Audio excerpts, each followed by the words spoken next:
Make sure you're wedging on some kind of surface, like a t-shirt or a pair of jeans, something that won't stick. It doesn't work really well on the plastic, and when we're rolling out the slabs, it will definitely stick to the plastic or your table. Make sure you're wedging it in one direction for a little while. You should always get like this bullhorn look when you're doing it. And then you wedge it the other direction for a little while. If you're here, you're gonna wedge on those back tables that are in the back of the room that are covered in canvas. It's helpful if you stand up when you wedge. It's also helpful if you use your body weight to kind of push down and forward. You wanna make sure that you're keeping the clay kind of together, that you're not like pancaking it out, so that you don't get increased air pockets. The next step is to make it into a slab. So you do have wooden dowels at home that you can use as your rolling pin. You don't want to wet it, or you don't want to wet the clay. It will stick to the rolling pin and you'll have a lot more hard time. Sometimes I start with kind of like slamming it down a little bit. If you notice any like deep cracks, try to take care of that with your thumb and your fingers. Make sure that that's not happening. Then you're going to start rolling it out. You want to make sure that you're rolling multiple directions. When you guys start making it, it tends to be really thick in the middle and really paper thin on the sides. So you got to be really careful with that. It may take you several times to get a nice slab. That's okay.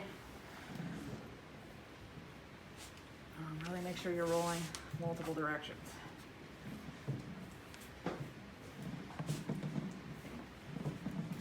It will take some time with these to kind of get a nice slab. Just make sure if you see any cracking or where clay is folding over, that you address that right away. That's why we flip the clay over. You want to kind of like align all the particles when you're making a slab. So you want to make sure you're rolling multiple directions and then flipping it every once in a while to make sure that the back looks okay. Sometimes when you flip it over, you'll have some weird marks on the back. So try to take care of that with your thumb or finger.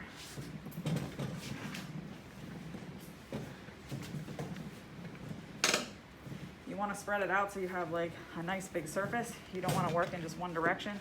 If you work in one way, you'll get like a long piece. It's better if you can have like a bigger piece to work with.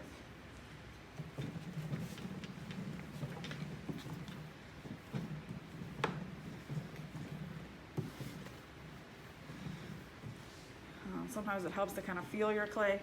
Make sure that it's not getting too thick or too thin in any one area. You don't want it to be thicker than your finger. You want it to be a little bit thinner than your finger. We are gonna put texture in on both sides, but it's important that it's not super thick because it'll still blow up if it's too thick in the kiln. When you are doing the textures, it's just like the pinch pot. You wanna keep them kind of shallow, like not halfway in, a little bit less.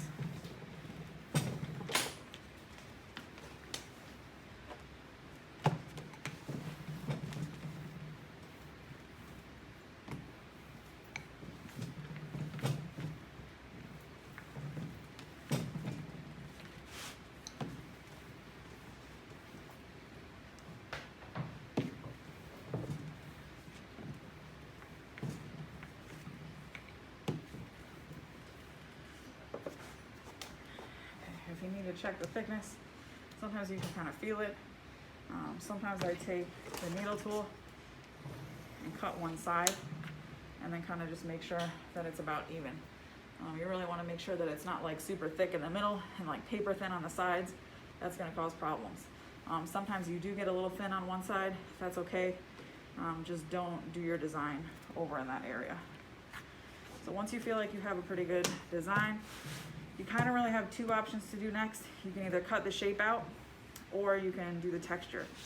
I like to cut the shape out first because if you draw really lightly with a needle tool, you can make adjustments. So it's up to you kind of how you want to do it. A lot of times I just do kind of like a cloud shape, like an up and down undulating shape. You want to make sure whatever the shape is fits your container and that you're avoiding any really thin spots. Sometimes it helps to kind of mark your clay and go around and make sure that you get rid of any thin spots. When you're first drawing, I would say draw really lightly so that if you make a mistake, you can kind of correct it.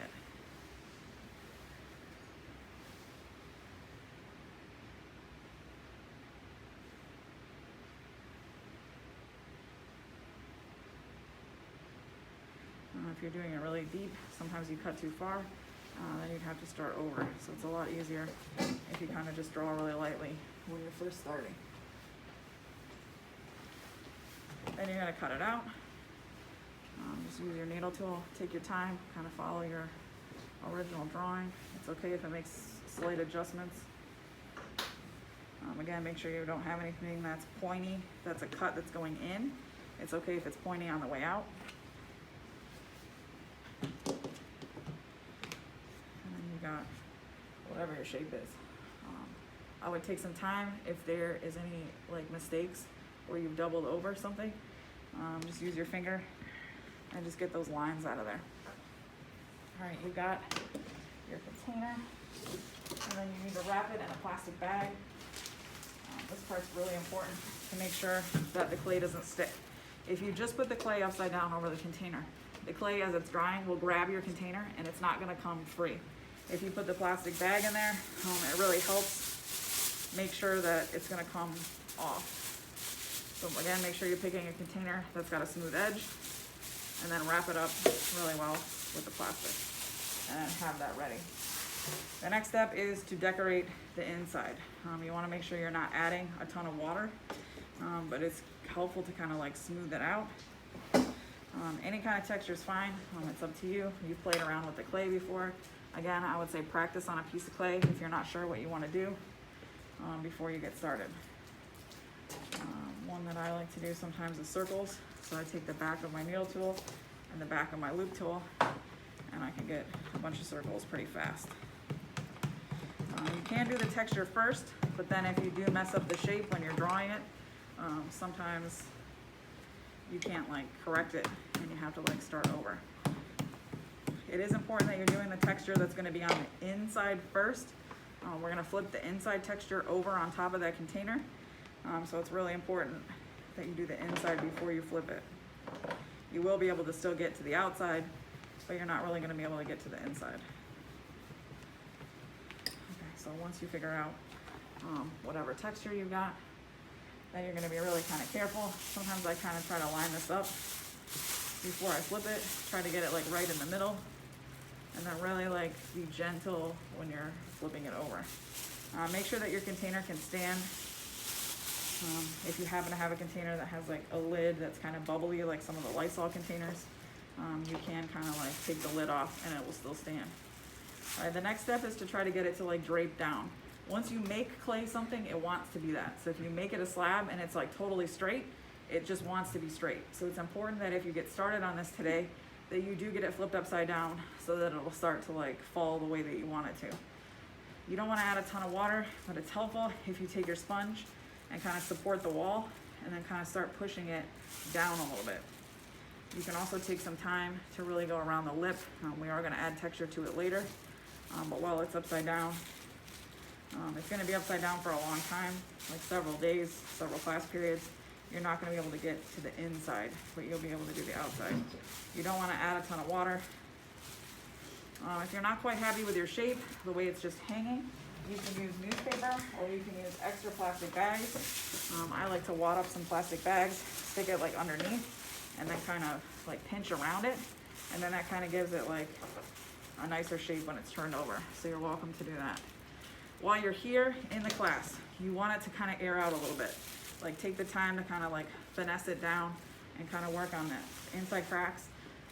You're not going to quite get to much further than that today. It will take you maybe a couple tries to get a slab and get the texture right and get it flipped upside down.